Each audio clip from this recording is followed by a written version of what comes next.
মৰমৰ ছাত্ৰ ছাত্ৰীসকল, মই আজি তোমালোকক চতুৰ্থ শ্ৰেণীৰ পৰিৱেশৰ প্ৰকৃতিৰ উপহাৰ এই পাঠটিৰ অনুশীলনীৰ প্ৰশ্ন উত্তৰ কেইটা আলোচনা কৰিম। তোমালোকে ভিডিঅ'টো একেলগে চাবা। এতিয়া বলা ভিডিঅ'টো আমি আৰম্ভ কৰোঁ। 1 নম্বৰত আছে তলত দিয়া প্ৰশ্নসমূহৰ শুদ্ধ উত্তৰটো বাছি উলিয়াই সঠিক বৃত্তটো পূৰ কৰা। ক নম্বৰত আছে তলৰ কোনটো এৰীমথৰ বৈশিষ্ট্য? ইয়াৰে শুদ্ধ উত্তৰটো হ'ব পাখি দুখন মেলি জিৰণি লয়। অৰ্থাৎ তোমালোকে এই 2 নম্বৰটো পূৰ কৰি দিবা। 2 নম্বৰ ভুলটো তোমালোকে পূৰ কৰি দিবা। তাৰপিছত খ নম্বৰটো চোৱা, তলৰ কোনবিধ প্ৰাকৃতিক আহ? ইয়াৰ শুদ্ধ উত্তৰটো হ'ব ঊণ। ইয়াৰে 1 নম্বৰ ভুলটো তোমালোকে পূৰ কৰি দিবা। তাৰপিছত গ নম্বৰত আছে আৱৰ্জনা ৰোধ কৰাৰ বাবে তলৰ কোনটো কাৰ্য সমীচীন হ'ব? ইয়াৰ শুদ্ধ উত্তৰটো হ'ব 1 নম্বৰ পলিথিনৰ পেকেটবোৰ জ্বলাই দিয়া। গতিকে তোমালোকে 1 নম্বৰ গোলটো 1 নম্বৰ বৃত্তটো পূৰ কৰি দিবা। হৈ গ'ল।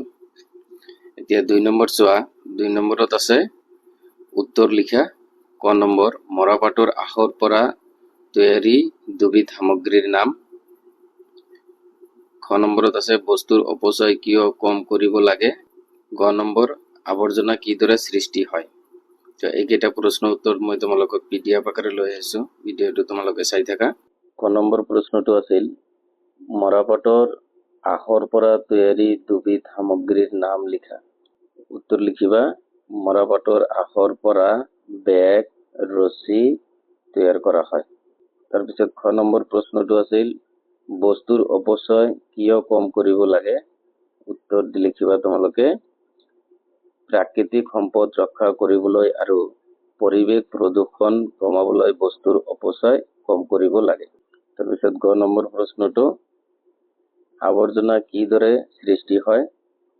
উত্তৰ লিখিবা আমি ব্যৱহাৰ কৰা বস্তুৰ পেলনীয়া অংশ, খাদ্যৰ অৱশিষ্ট আৰু বিভিন্ন পেলনীয়া সামগ্ৰীৰ পৰা আৱৰ্জনাৰ সৃষ্টি হয়। এতিয়া 3 নম্বৰটো চোৱা। 3 নম্বৰত দিছে খালী ঠাই পূৰ কৰা। ক নম্বৰত আছে ঊণ সূতা দেশৰ নোমৰ পৰা আহৰণ কৰা হয়। কি লিখিবা এইটো? ভেড়া।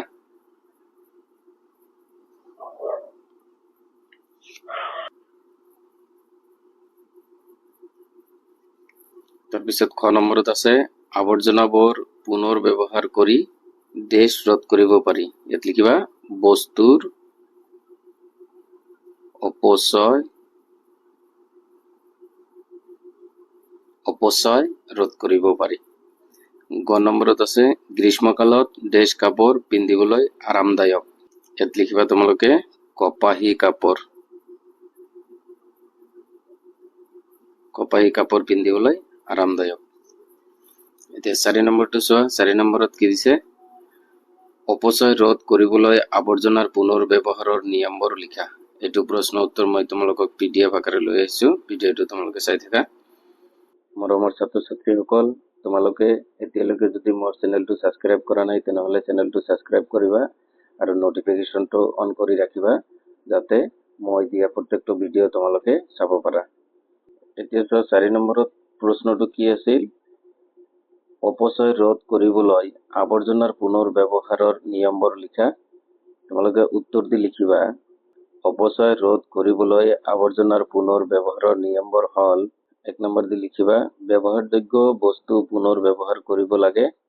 2 নম্বৰ দি লিখিবা পুৰণি কাগজ, বটল, টেমা আদি পুনৰ ব্যৱহাৰ কৰিব লাগে। 3 নম্বৰ দি লিখিবা পেলনীয়া বস্তুৰ পৰা নতুন বস্তু তৈয়াৰ কৰিব লাগে। আৰু 4 নম্বৰ দি লিখিবা যিবোৰ বস্তু পুনৰ ব্যৱহাৰ কৰিব নোৱাৰি সেইবোৰ পৃথক কৰি উপযুক্ত ঠাইত পেলাব লাগে। তো আজিৰ ভিডিঅ'টো ইমানেই সামৰিছোঁ। পৰৱৰ্তী অন্য এটি ভিডিঅ'ত আকৌ লগ পাম। ধন্যবাদ।